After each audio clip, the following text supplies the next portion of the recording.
আসসালামু আলাইকুম। নতুন একটা ভিডিও নিয়ে আবারও চলে আসলাম। তো আজকে আপনাদেরকে দেখাবো ডোলা প্লাজো কীভাবে কাটিং করবেন। তো ভিডিওটি বুঝতে হলে অবশ্যই শেষ পর্যন্ত দেখবেন। তো আমি প্রথমে লম্বার মাপটা নিয়ে নিব। আমি এখানে রাবারের জন্য 2 ইঞ্চিতে দাগ কেটে দিচ্ছি। রাবারের জন্য এক্সট্রা 2 ইঞ্চিতে দাগ কেটে দিলেই হবে। তো ভিডিওটি ভালো লাগলে অবশ্যই একটি লাইক দেবেন এবং চ্যানেলটি সাবস্ক্রাইব করে রাখবেন, যাতে পরবর্তীতে আমি কোনো ভিডিও আপলোড করার সাথে সাথে আপনাদের কাছে পৌঁছে যায়। তো এই দেখেন আমার কিন্তু 2 ইঞ্চিতে দাগ কাটা শেষ। এরপর আমি লম্বার মাপটা নিয়ে নেব। তো এখানে আমি লম্বার মাপ নেব 36 ইঞ্চি।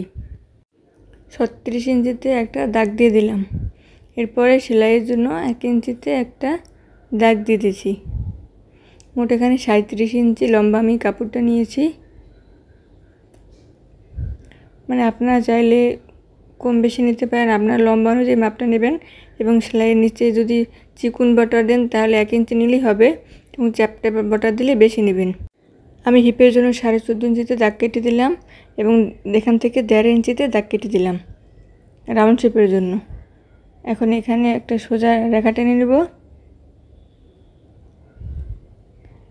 এরপরে এখানে রাউন্ড শেপটা দিয়ে দেব। এটা হিপের নিচে, সালোয়ারের নিচে হিপের যে রাউন্ড শেপ ওইটা। তো আমি এখানে সালোয়ারের ঘের দেব 14 ইঞ্চি এবং এক্সট্রা 1 ইঞ্চি একটু কম নিয়ে নিলাম।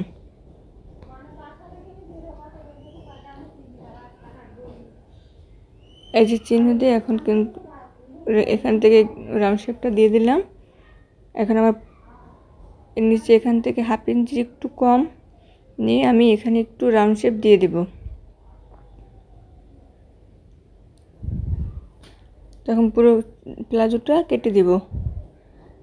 তো ভিডিওটি ভালো লাগলে অবশ্যই একটি লাইক দিবেন এবং চ্যানেলটি সাবস্ক্রাইব করে দিবেন।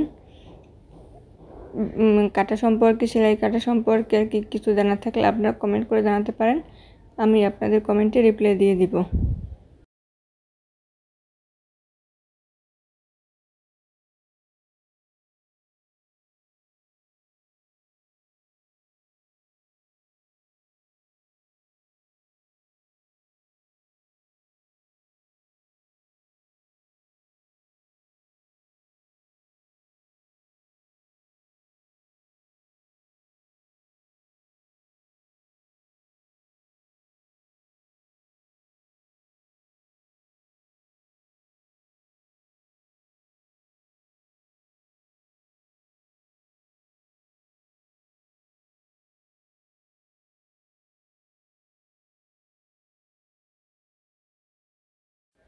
এই যে আমার সালোয়ারটা কাটা শেষ। এটা আর কি অনেক বেশি ঘের দিয়ে প্লাজো আর কি।